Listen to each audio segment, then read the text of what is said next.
Oh, God. Hello. Welcome back to another episode of Three Siblings Walk Into a Bar. I'm Deshae, the oldest sibling. I'm Sage, the middle sibling. I was about to say that I was the youngest sibling for some reason. I don't know. Y'all, we've been doing this for over a year, but over 100 episodes. You would think that we could figure this out. Also, I feel like we talk about this at the beginning of every episode. So, Literally. yeah, it's just part of our We script do. now, so you're welcome. Everybody else. If we don't talk about it, then something's wrong, okay? Yeah. Right. Yeah, definitely. Just normal now. Yeah. I love it. Yeah. We've had some gnarly weather over here today, too. Yeah. It's been so weird out here. Like, just if you're gonna rain, then rain. Stop, I know. like, thinking about it and then, like, maybe, like, Jeez. tease a little bit. No, if you're gonna rain, then rain. I hate Texas. Yeah. Richard's a big old baby when it Excuse comes me. to... Sorry, I just burped Thanks, you on just, air. like, passed Jeez, it y'all. on me. Listen. So ladylike. I know, I'm like, we're in a tornado watch. So I'm like, anyway, but Richard is a huge baby when it comes to weather. Like, he's literally been like this all day. Yeah. With the phone, watching the weather people. And, right when I was coming in here, the alert went off that we're in a tornado watch, and it was like, I'm cleaning out the pantry just in case. I'm gonna go empty it out. And I was like, okay, that's fine. Whatever you makes need you to do feel to better. make you feel better. Exactly. Yeah. Yes. Hey, that's valid though, because Last I year- had the worst fear of storms. Yeah, I'm not too afraid of. I mean, obviously, I don't want to be in the middle of a tornado, and I don't want a tornado to like break my house down or anything. But I don't like fear them, I guess, like he does. Mhm. But was it last year or the year before last that Garrett got his tonsils out? I think it was last year. Mm-hmm. And he was on like day 2, which you know is like the worst. Like in so much pain, couldn't function, and there was a tornado coming straight for us. Okay, and so we have all of us. The only like center room that we have is in the pantry. Okay, so all of us are shoved in the pantry, and Garrett is passed out. Like he is passed out, and he like. I made sure to like, I had put shoes on everybody, and I had like grabbed all of his medicine, and I have like a death hold on it because I know out of anything he's going to need his pain medicine. Like Exactly. there's no way. So I have like a death grip on his pain medicine in case we get in a tornado. At least we'll have that. But anyway, it was so uncomfortable because Stinky, like, you know, he's tall, so he's like in this little like crook, and Garrett's like passed out. Like, and you know, I don't know if y'all have smelled people's breath that have had their tonsils removed, but it is horrific. It's horrible. So he's in there like and I'm like, oh, in this tiny room. No. And of course Madeline, you know, she's Madeline. She's like, so what are we gonna do with this and that? And why is Daddy standing over there? Because you know Richard's like running to the door to look and see if he can see the tornado and like running back. Yes. Anyway, it's very dramatic. The tornado ended up going like a street over, so it didn't even hit us. But I was like, this was horrific. And so now every time I think about a tornado, and I'm like, at least Garrett didn't have his tonsils out. Exactly. And we that again. Yeah. That's true. Ew. I remember that smell from when Eli had his out. I was like, bro, terrible. Gross. Speaking of sweet middle children, he was really difficult for like 2 days or so getting him to take his medicine, obviously because it hurts really bad, but you have to swallow it. Yeah. And there's one day, and he wouldn't take it. I got up and I was like, Richard, you have to give him his medicine. I was like, I can't, like, you're going to have to do it this time. And so he went in there with Garrett, and I walked into the bathroom to go take a shower because I needed to cool down. And I think he saw me crying. I mean, I was trying really hard not to. That's why I like ran to the shower, but I think he saw me. So I walked out of the shower or like went back into our bedroom. He goes, Mom, I took my medicine. And I was like, oh, good job, buddy. And he goes, thank you for getting my tonsils out. I know it's really going to help me. I was like, So it's what okay, did buddy. Richard say to him? I know. I was like, Yeah. it's okay, buddy. I know it hurts. I know. And he was like, thank you. It's like, you don't have to say thank you. I know you really don't want to tell me thank you, but that's very sweet of you. That's awesome. Good. That's definitely something I would do too. Oh, that's so Lord. Little turd. middle children are definite like empaths for sure. Oh, Like yeah. Deegan is very much aware of other people and how they are feeling, and Mhm. he has a Yep. hard time controlling his own emotions sometimes. But Yeah, certain when it's 10%. other people, he's very concerned and like, Yeah. yeah. Yep. Yeah. And you're the same way, Sage. You've always been Yeah. that way. I remember from when you were younger, like you've always been that way. Yeah, definitely. I'm always worried about other people. Yeah. Yeah. Okay. Y'all want to go ahead and hear some story? Some story. Just Some some story? of it. I don't want to hear all Some of it. of the story. We're not going to tell you the whole thing. We were supposed to do this like weeks ago, but you know, life. Mm-hmm. I'm like, do you remember it? Because if I don't do the story like within a few days of telling it, like I'm not gonna remember. Literally, no. Yeah, No. exactly. Like, and the thing is it's a couple of different ones, but that I found a couple of them, but they're about the same. So, okay, trigger warning, there's going to be child abuse. I did not Google child abuse. It's just, I don't know how I came across this. I've Yeah, heard. please don't Google child abuse. Not laughing about that, but oh my god. I think I was looking for like, people who were like kept in captivity. It was things like that. Like Munchausen syndrome. Yeah. Yes. So this first one that I'm going to tell you is really short. And this happened like in the 1800s to early 1900s. And I've heard of this lady before. Hold on. Sorry. Real quick, I have to interrupt because I just have to. We were talking about that plantation that caught on fire in Louisiana. Yes. Mm-hmm. Okay, so Richard was like, yeah, because Annabelle was in Louisiana and then that plantation burned down. And then there was like really bad flooding wherever she was right before that. And then when she came to Texas, that 18-wheeler exploded. And all that was left of that 18-wheeler was the thing. Anyway, he was talking about the plantation and he goes, yeah, I think it was built in like 1726. I was like, babe, that is so wrong. Like when America was founded, the first. That's like America the very wasn't beginning. America wasn't even America. I was like, that was like 18 something, babe. And he goes, right, yeah, that's what I said. Mm-hmm. Yeah, okay. Yeah, I mean, I love history and stuff like that, but I'm also horrible with dates. At dates. Me too. I don't know when anything happened. I know it happened. I just don't know when. I don't remember. Yeah. Or probably where, but I know it happened.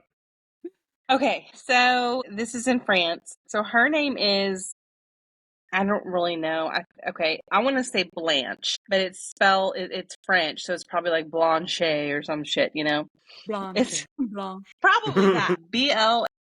Blanche. Okay.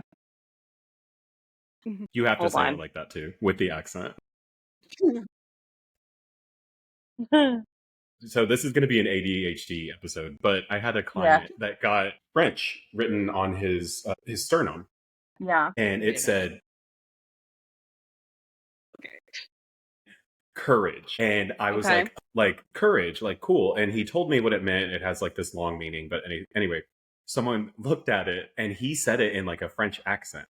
And so someone looked at it and they were like, oh, courage. And I was like, no, it's bon courage. And he was like, can you never do that ever again, please? And I was like, I got you. And so now I do it pretty regularly just because it's funny. I thought you literally got, like, that guy literally got French. Like, French. Yeah, with like parentheses. Like, what? There's this girl who has the whole top of her back, it says Comic Sans, but it's not written in Comic Sans font. What? It is so funny to me, and I don't know why it's funny, but it's this like little like 98-pound girl, and the entire top of her back says Comic Sans, and it is so That's funny. And I don't know why, but it's hilarious. You should put That is funny. like sunshine in Chinese, because you know how everybody gets those old Chinese letters. So exactly. literally just put sunshine in Chinese. Yeah, that's why I have a lot of clients that come in and ask for kanji, and I always tell them, because I have these on my neck. You can't see them, but I have them on my neck, and they don't mean anything because I picked them off of a wall, and they don't mean anything. So I always have to tell people, I'm like, just please research this before, because I don't speak it. I don't know how to write it. So look in more than one place. Yeah. Thank you. Yeah. No, mine was a picture that was stapled on the wall at the tattoo shop. So that is and I got it on my neck, which was not a good idea. You said, I want that one, please. Exactly. Yeah. Okay, we're ready? Yes. Okay, sorry. I had a kid come in too, so I was waiting to get a freaking Band-Aid. I'm like, rude. Okay. So, yeah, Blanche. Her last name's Monnier. I don't know. So she was a French socialite, and she was born in March of 1849 from a really wealthy, well-respected family. Her parents were Charles and Louise, and apparently they were of noble origins, so they had royal backgrounds too, or way back. Yeah. She had an older brother whose name was Marcel. She was known for her beauty, and she had a lot of suitors who wanted to marry her. In 1876, she was 27. She wanted to marry Victor Calmiel. It's not how you say that, but that's how it looks. And he was an older lawyer, and her mother did not like him at all. Louise, her mother, argued that her daughter could not marry a, quote, penniless lawyer. So she was very angry and disapproved, and she was mad at her daughter for defying her. And basically, they were going to go get married, right? Yeah. So she locked her in a tiny dark room in the attic of their home. Stop it. Where she kept her for 25 years. What? Holy fuck. Her parents continued on with their daily lives, pretending that she just disappeared. Oh my God. And yeah, her father, he was, so none of her friends knew where she was. And the lawyer that she was going to marry died unexpectedly in 1885. Mm-hmm. They had originally assumed that she was with him, had ran away with him. Mm. So nobody had any clue where she was, except for her parents, of course. May 23rd of 1901, the Paris Attorney General got an anonymous letter. Nobody still to this day, they don't know who the person who wrote it was. Mm. It says, Monsieur Attorney General, I have the honor to inform you of an exceptionally serious occurrence. I speak of a spinster who is locked up in Madame Monnier's house, half starved and living on a putrid litter for the past 25 years. In a word, in her own filth. How does he know this?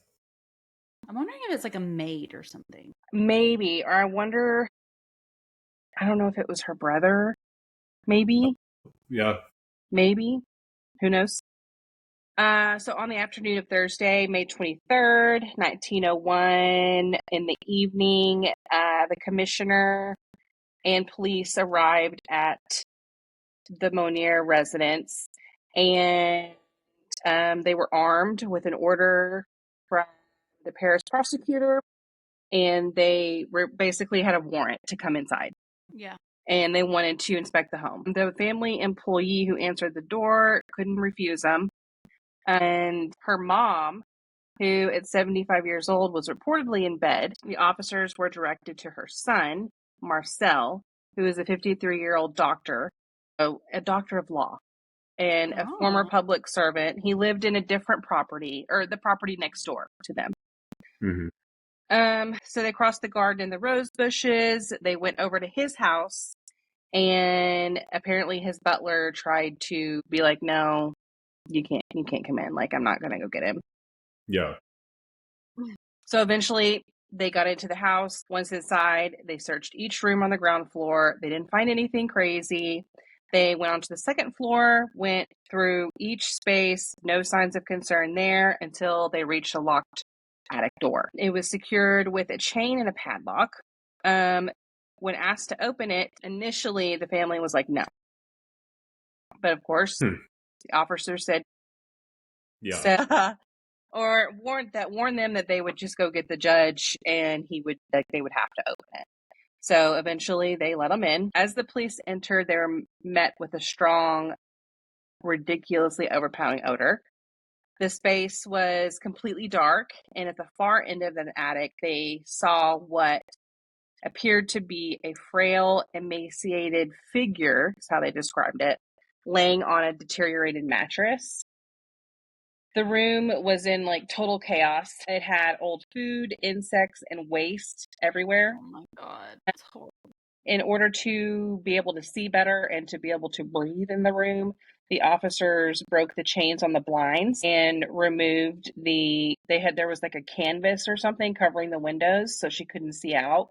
So they removed that and sunlight came in. And as soon as the sunlight came in, there was rats and insects just scattering. Oh my God.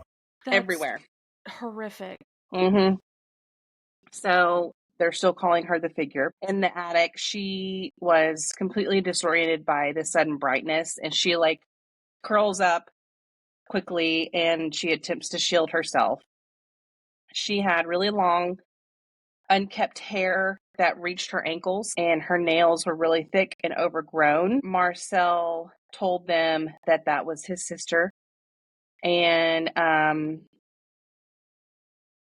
you remember I told her she was like a beautiful, beautiful woman. She was now 52 years old, and she had been in captivity for 25 years. That's insane. Yeah. She was rescued by the police. She was covered in old food and feces with bugs all around the bed and the floor, and she weighed barely 55 pounds. Oh my God. Holy shit. Yeah. One of the policemen described her as, he said, the unfortunate woman was lying completely naked on a rotten straw mattress. All around her formed a crust made from excrement, fragments of meat, vegetables, fish, and rotten bread. We also saw oyster shells and bugs running across Mademoiselle's Monnier's bed. The air was so unbreathable, the odor given off by the room was so rank that it was impossible for us to stay any longer to proceed with our investigation. That's insane. Yeah. Yeah.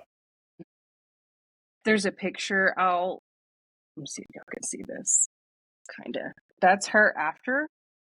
Oh my gosh. So they cut her hair. They had to cut her hair. Let's see. So her mother was arrested. She shortly after that got ill and died 15 days later. The mom? The mom did. They apparently had like an angry mob in front of their house as well during that time. Her brother appeared in court and was initially convicted, but later was acquitted on appeal. He was deemed mentally incapacitated, and although the judges criticized his choices, they found that a, quote, duty to rescue did not exist in the penal code at that time with enough rule to convict him of that. Wow. So he wasn't complicit, basically. Yeah. Damn. Died in June 1913 at the age of 65. After she was released from the room, she continued to have mental health problems, of course. Yeah. She was diagnosed with various disorders like anorexia, schizophrenia, active exposing in a public or semi-public. Basically, she liked to show her private parts to people in public. Yeah, being naked in public, yeah. Yes. And coprophilia, also called scatophilia or scat, this is gross, involving sexual arousal and pleasure from feces. Oh my God. Yeah. What? Okay. First of all, is she just like telling people? Yeah, exactly. I guess. I mean, maybe she doesn't. I mean, I'm sure she has no social Yeah, like she has no she has like no idea Right. not to like. this soon leads to her being obviously admitted into a psychiatric hospital, and she Yeah. died on October 13th, 1913. That's Just horrific. extremely sad. So she was up for like a year. Well, if she wasn't eating, Yeah. Yeah, I mean, honestly, surprised she was able to live 25 years. Mm-hmm. Up so there. this That's is a her long time with no sun or food or. shortly Yeah. after they discovered her, before they cut her hair. Oh my god! You can just see the bone yes. on her. That doesn't look real. So sad. It doesn't. It doesn't at all. Yeah. So that's Blanche. Can you imagine holding a grudge for that long? A little tiny grudge that has nothing to do with anything. Yeah. Literally because she was going to marry a guy you didn't like. Yeah. Definitely her mother had some jealousy to her, for sure. Yeah. Yeah. And it's weird that she was 27 and just like, if she was that pretty, that's a conscious choice to be a spinster at that point because she's 27. Yeah, for sure. Because So she was just waiting for like that's actual old love back then. then. Yeah. yeah, Yeah. like their goal back then was just to find a good partner and get married. Unless You know? mom wasn't allowing her to get married. Right. Period. True. Yeah. Okay. I've got another one, and I think I've heard this before. And this is the one I asked you guys if you had heard of. I had texted you when I found this. This is the Turpin case. David and Louise Turpin.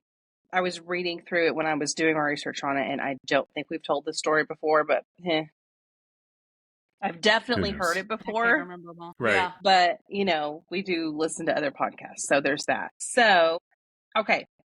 This one really sucks. David Allen Turpin was born October 17, 1961. He was formerly a computer engineer. He graduated from Virginia Tech, worked for Lockheed Martin, and Northrop Grumman, which I've never heard of. He met his wife, Louise. She was born in 1968. They met at Princeton High School in West Virginia. They got married in Virginia in 1985. Shout out. When David was 23 and Louise was only 16. So the Turpins originally identified as Pentecostal Christians, and as part of their beliefs, the couple had numerous children because, quote, God called on them to do so. They had 10 daughters and 3 sons between 1988 and 2015. Jesus. Yeah. The couple, oh my God. Hold on. Okay. The couple later left the church and started experimenting in other lifestyles like witchcraft and swinging. Okay. At least they The left Turpin the church. family, yeah, right. The Turpin family lived in Fort Worth, Texas until 1999 when they moved to Rio Vista, Texas. In 2007, that was the year after we moved here. We moved here in 98. That's right. Oh boy. Yeah. In 2007, the Turpin parents moved all 10 of their children into an isolated trailer on their property. David and Louise took the 2 youngest and they left the rest of the kids to fend for themselves. What? Yeah. They would bring them groceries on a weekly basis, but not enough food to feed all 8 of them. No. One of their daughters, Jordan, she was 6 years old at the time, said, quote, there was a lot of starving. And she had resorted to eating ketchup or mustard or ice. 6.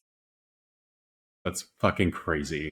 I know. After the family left the Rio Vista property in 2010, neighbors found feces and beds with ropes tied to them, along with dead cats and piles of just garbage everywhere. So 2014, they moved to Paris, California. Neighbors reported the children were very, like, they did not speak unless they were spoken to.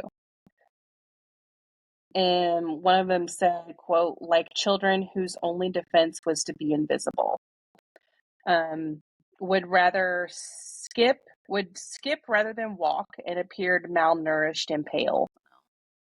One of Louise's sisters later said that David and Louise had refused to let her see the kids, and another sister said she'd been concerned about the kids' weight. But Louise's aunt said the family pictures posted on Facebook had made her think that they were one big happy family. I think we've definitely heard of this case. I think that's where I'm getting all this from, I feel like I came across this on TikTok.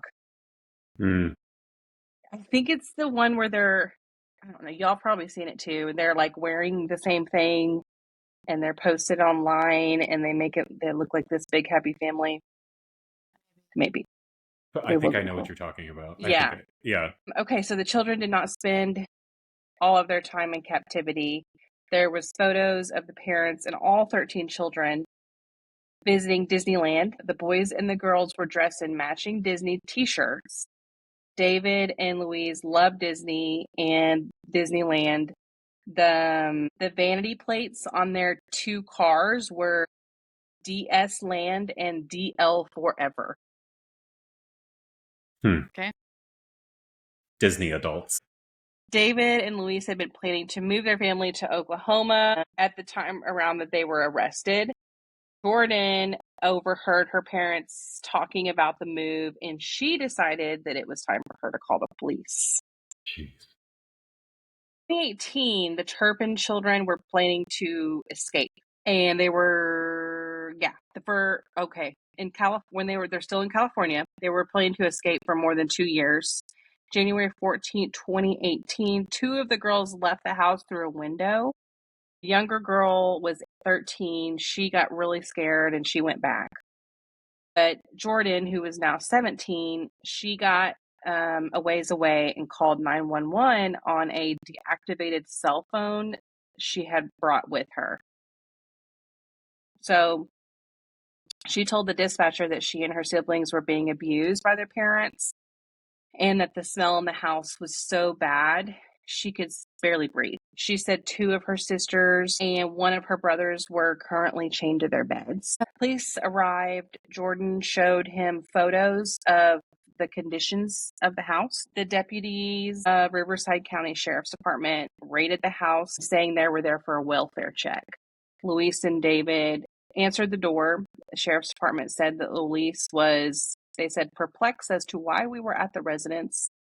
Inside, they could smell human feces, like decaying garbage, dead pets, and moldy food. Every surface was covered in trash. They later found the other 12 children. 1 had been shackled to a bed for weeks, and 2 others had been shackled until just before the officers arrived. The children were found with bruises on their arms. They were very frail. They were caked with dirt. They were so malnourished that the deputies thought they were all under 18 years old, when in fact 7 were over 18. Jeez. The house had hundreds of journals written by the children about their lives. God. So this is talking a little bit about what they endured. For years, the parents imprisoned them, obviously beat and strangled their children. They would only allow them to eat once a day and bathe once a year. Yeah. The older children looked like they were much younger because of malnourishment. 29-year-old Jennifer weighed 82 pounds. There was a 12-year-old child who had an arm circumference equivalent to that of a 4-month-old baby. Yeah. And that's tiny. Yeah. Tiny. Some of them appeared to just not have basic knowledge of the world, had a very limited vocabulary.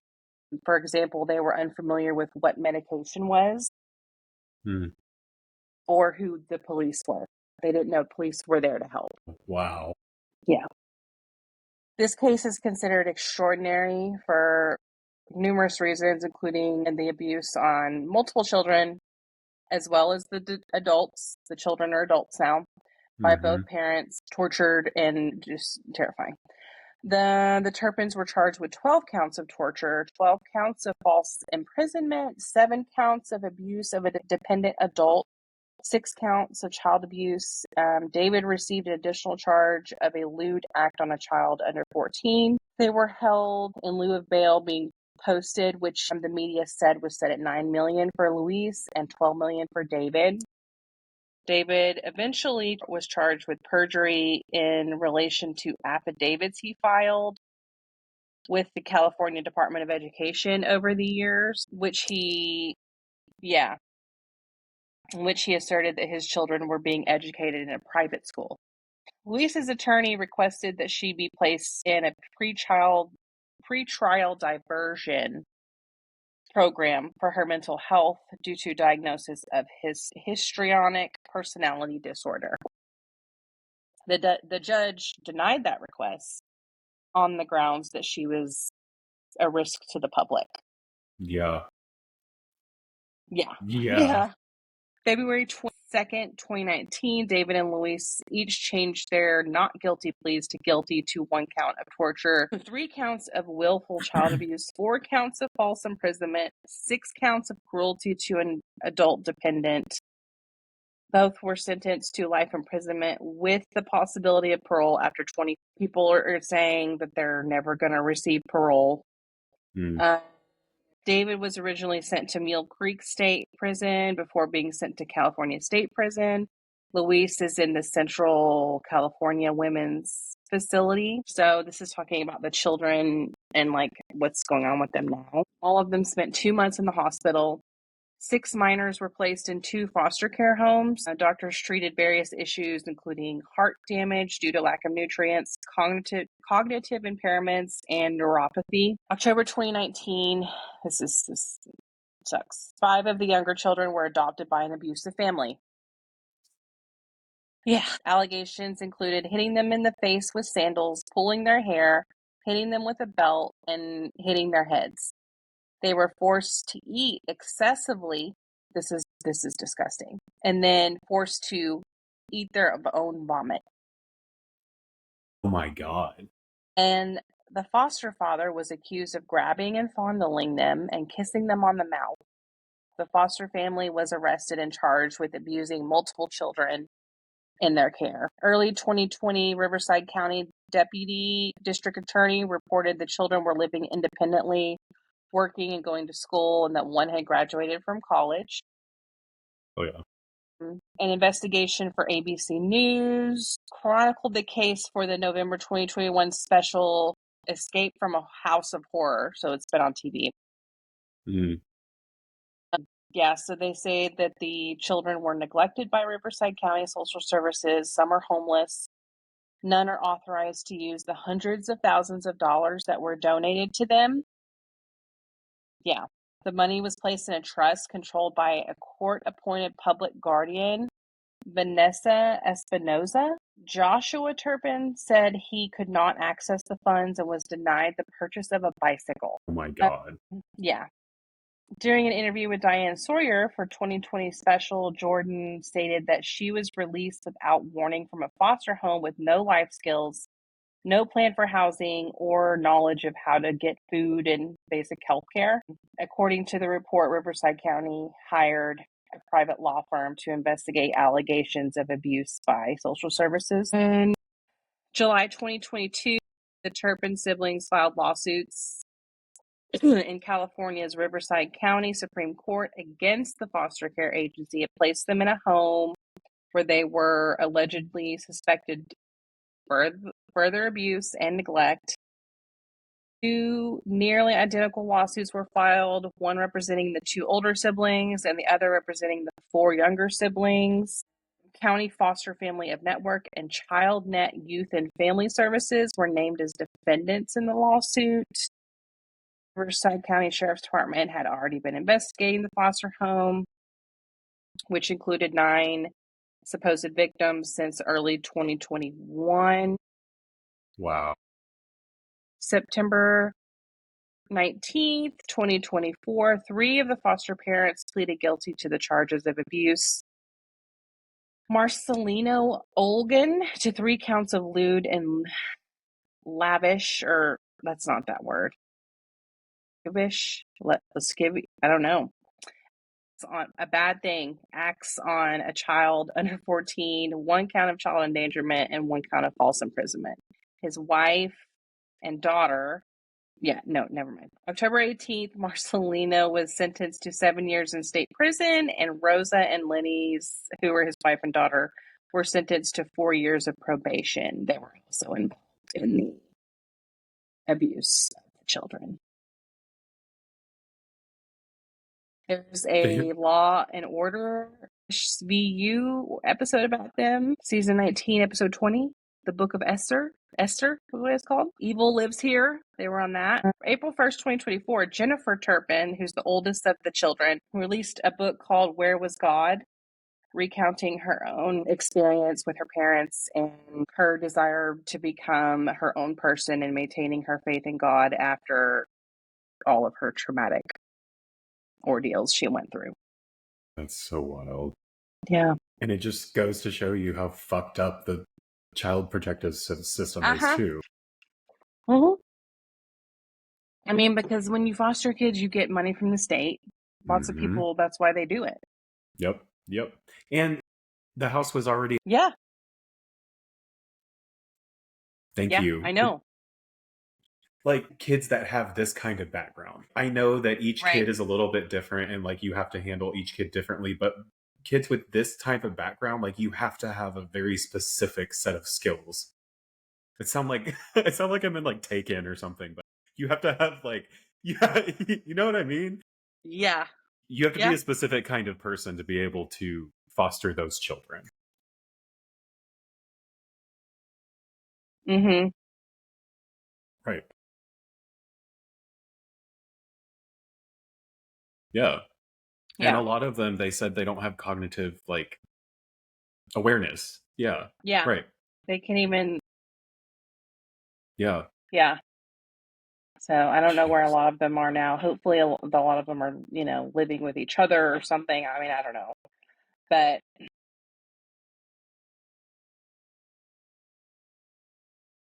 Mm-hmm. Yeah.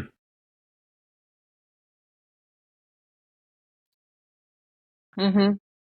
That's like the Wolf Boys, the 3 brothers that were, like, locked in an apartment for, like, 15 years or something. They all have an accent, and they all, like, it's almost like transatlantic. It's very specific. Yeah. That's wild to me. And it's also insane that this continues to happen. This is actively still happening. And it happens all the time.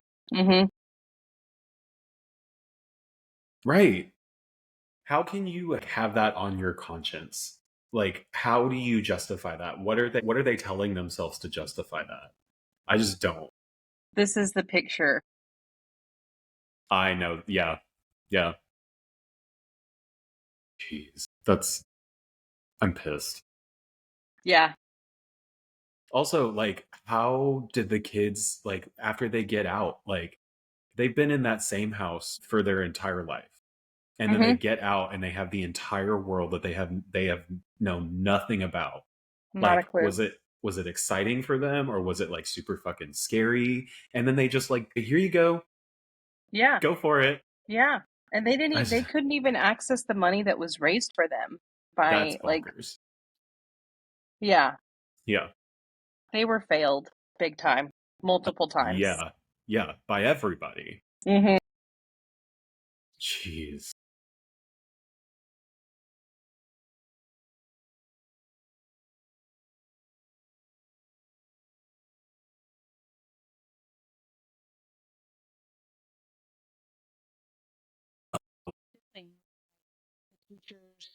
Yeah.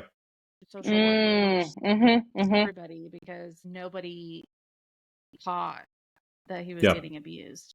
Yeah. Or they didn't do what they were supposed to. Right. To save him.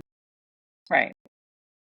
And I feel like this is what happened here. Like, nobody kept up making sure that... And why, like, the sisters said something in the first place, so why were they not checked on? And who knows, dude? That's fucking crazy. Yeah. You're welcome. Thank you for that. And I'm gonna have that dream.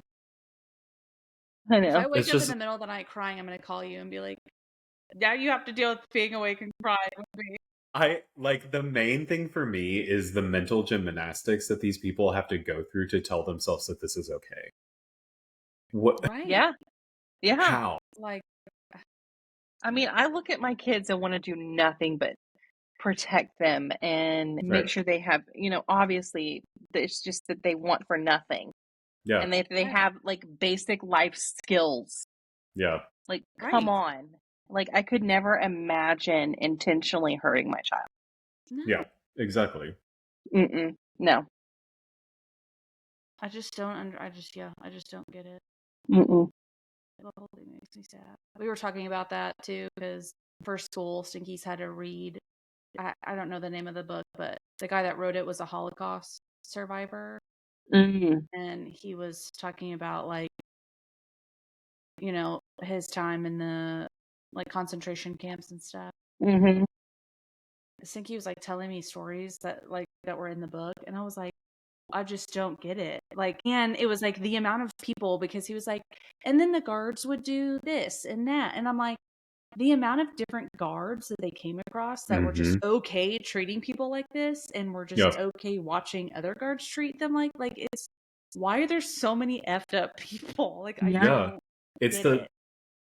again, the mental gymnastics that person has to go through to make sure that like they're okay with doing this. Or did they just like grow up like that? But like, see, that's nature the versus thing. nurture. Yeah, like how did they grow up? Yeah. Yeah.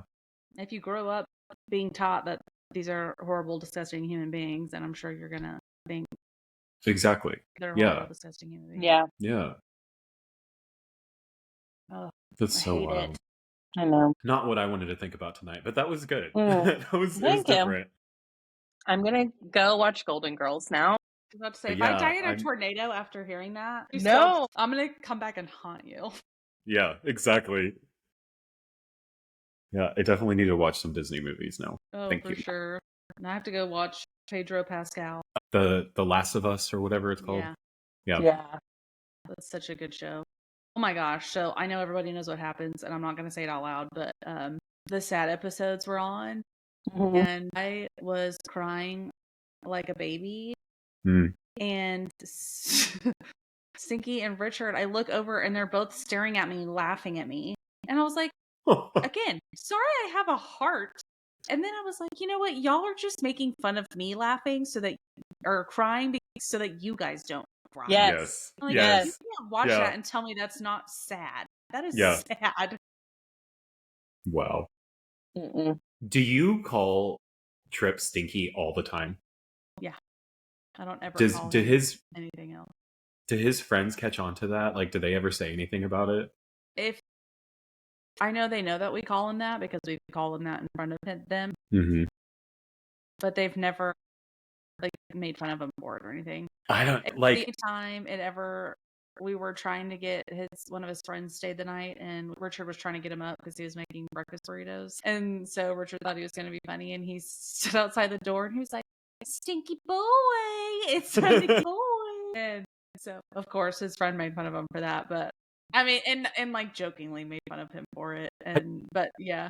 I thought about that the other day because like he's fully a teenager now, which is weird to me because he's taller than I. It's weird. But I thought about that the other day because like if our parents would have done that, our friends would have like caught on to that real fucking quick and would have made fun of us like crazy. But like he doesn't bat an eye when you do it, which is wild to me. So I was just curious. Yeah, it did bug him. He would tell me it bugged him a little bit when he was like a preteen. Yep. But now it doesn't bug him at all. And we're the only ones that call him Trip, right? Yeah. Yeah. I know. He's got so many names. I can't. I just can't see him as anything else other than, I know. Trip or Stinky, because I hear y'all call him that all the time. Exactly. Yeah. Well, there's just too many Richards. I'm like, I can't. Yeah. Right. And then it was so weird because when we were at Dollywood with Richard's work, somebody that Richard's worked with forever and was his boss at one point and should have known his name. He goes, "Oh yeah, I didn't realize that like he was named after you." And I was like, I kind of looked at him like he was silly, and I was like, "What?" And then he goes, and Richard goes, "Yeah, I'm the third." and he's the fourth. Yeah. And he was like, "Oh yeah, I had no idea." And I was like, "How did you not know he was the third? Didn't you fill out like there's lots of paperwork with his and, like, information on it. Yeah, like should you have known that? Whatever. Yeah, that was my. So if it sounds weird, that was. We just gotta. Sage, did you get one since you're in my area? Yeah. It's like take cover, take shelter. Severe thunderstorm in effect until 10:30. Destructive 80-mile-per-hour winds. Sweet. Awesome.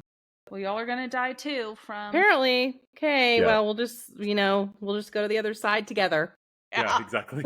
Sad. We'll all be sad. Yeah. Fine. Jeez. God. All right. Well, before we all die in horrific weather, Storm, if they want to find more of us, where can they find us? We are on Facebook, Three Siblings Walk Into a Bar. We are on Instagram at Three Split Podcast. Go on there, like, comment, do all the things. And please rate and review. It's super helpful for us. And you can watch us on YouTube. And yeah. All right. Well, that's what happens when three siblings walk into a bar.